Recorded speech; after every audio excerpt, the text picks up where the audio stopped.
you are using coir for your plant. But do you know that you should use special coir fertilizer for your plant, and you cannot use your usual plant fertilizer or hydroponic fertilizer because of a number of reasons, which I'm going to explain you in this video, so you understand this better, and then you can choose your coir plant fertilizer much better than you used to. So you need to understand what's the composition of coir before using it. I do have several videos which you will see during this video, and also you see the links to those videos in the descriptions, and they will explain to you much better what is coir, what coir is, what is the composition of coir, and what are the myths surrounding it. But now what's relevant to this video is that coir is naturally high in potassium and potentially sodium. So because of this, when producers produced coir for use in agriculture for your plants, what they do is that they add calcium buffering solution.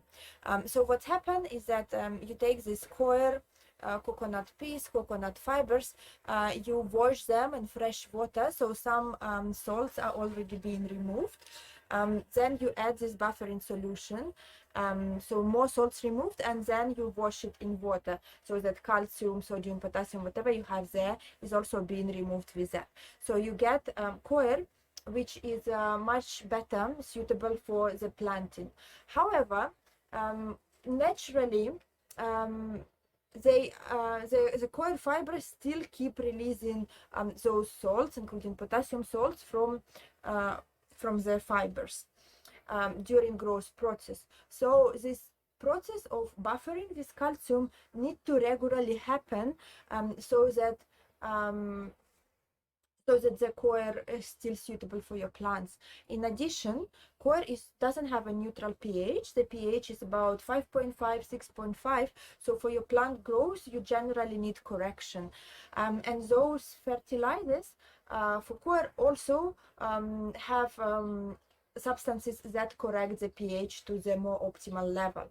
Now, the calcium content you should get absolutely right, because while plants need calcium, unfortunately, if you add too much of it, then it will interfere with iron absorption by plants, and then plants will start lack iron, which is also not great, because it interferes with their growth, harvest, and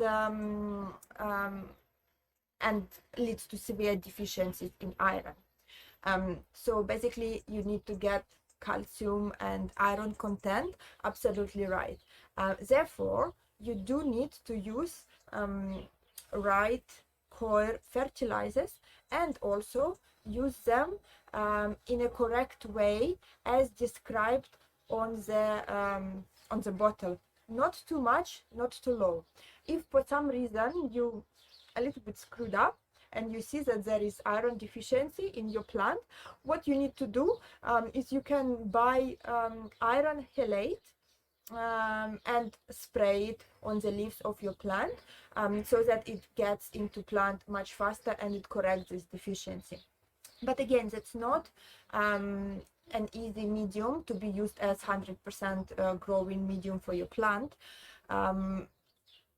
Therefore, this is one of the reasons why I do not ever use coir as a 100% growing medium. I add it to the plant soil because it does give excellent structure, excellent aeration to the roots, which grows much better if you add coir in the soil.